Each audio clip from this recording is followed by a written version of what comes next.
नमस्कार मंडळी, आज आपण करतोय खारीक खोबऱ्याचे लाडू। हे लाडू करताना आज आपण खारीक खोबरं आणि ड्रायफ्रूट याचा वापर करणार नाही, म्हणजे कुठलं गव्हाचं पीठ नाही, डाळीचं पीठ नाही, कुठलेही पीठ घालणार नाही। हे लाडू 2 ते 3 महिने आरामात टिकतात, चवीला खूप छान लागतात। यासाठी खारीक घ्यायची आहे। खारीक आपण खारकेच्या बिया आणि नाकं काढून टाकायची। काळी किंवा पिवळी कुठलीही खारीक चालेल।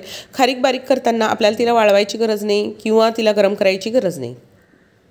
बिया काढलेली खारीक आणि अर्धा किलो खारीक असल्यास 2 वाट्या खोबरं घेतले आपण आणि त्याच्या उभे काप करून घालायचे आणि मिक्सरमधून बारीक करायचे। तुम्हाला हवी तेवढी बारीक पावडर करता येते। तर मी अशी बारीक पावडर केलेली आहे। ती फक्त अर्धा ते 1 मिनिट जास्त गरम करायची, त्यापेक्षा जास्त गरम करायची नाही। खारकेला तशी तर गरम करायची गरज नाही, पण आपण त्यामध्ये खोबरं मिक्स केलं त्यामुळे ते अर्धा ते 1 मिनिट फक्त आपण गरम केलेलं आहे। त्यामुळे काय होतं, खारकेत एक ओलावाही छान राहतो, चवही छान लागते आणि वातड किंवा कडकही होत नाही। उरलेलं जे खोबरं आहे त्याचेसुद्धा मी उभे काप करून घेतलेले आहे आणि ते काप आपण मिक्सरमधून बारीक करून घेणार आहे। तर ते मिक्सरमधून असे मस्त बारीक होतात आणि आपल्या खोबऱ्याची छान पावडर तयार होते। तुम्हाला हवं असल्यास तुम्ही किसू शकता, परंतु या पद्धतीने केल्यास खोबरं खूप लवकर बारीक होतं आणि आपला वेळ वाचतो। खोबरं मात्र अगदी मंद गॅसवर भाजून घ्यायचं आहे। भाजताना तूप घालायची गरज नाही आहे। किंचित रंग बदलेपर्यंत त्याला भाजून घ्यायचं आहे। त्याने काय होतं, खोबरं छान कुरकुरीत होतं, त्याचबरोबर एक खमंगपणा त्यामध्ये येतो। त्यामुळे आपण खोबरं छान बारीक करून घेतलं आहे। आता ड्रायफ्रूट्समध्ये मी इथे 1 वाटी बदाम आणि 1 वाटी काजू घेतले। साधारण 100 ग्रॅम काजू आणि 100 ग्रॅम बदाम घेतले। तुमच्या आवडीनुसार काजू आणि बदामचं प्रमाणही वाढवू शकता किंवा आणखी ड्रायफ्रूट जसे अक्रोड, गोडंबी, पिस्ते तुम्ही वाढवू शकतात। यालासुद्धा हलकंसं गरम करायचं आहे, फक्त अर्धा ते 1 मिनिट। नाही केले तरी चालेल, परंतु एक टिकावे म्हणून अर्धा ते 1 मिनिट जस्ट गरम करायचं आपल्याला, ते पण मंद गॅसवर।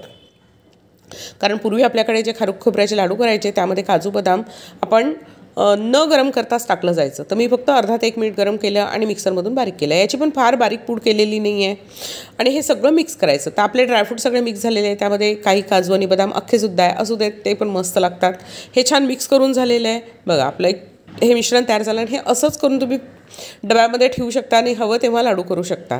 तर आता हे आपलं मिश्रण तयार आहे। आता आपल्या यामध्ये घालायचं आहे डिंक। तर डिंक तळताना लक्षात ठेवायचं आहे, एका वेळेस खूप डिंक तळायचा नाही, खूप थोडा डिंक तळायचा, म्हणजे डिंक छान फुलून येतो।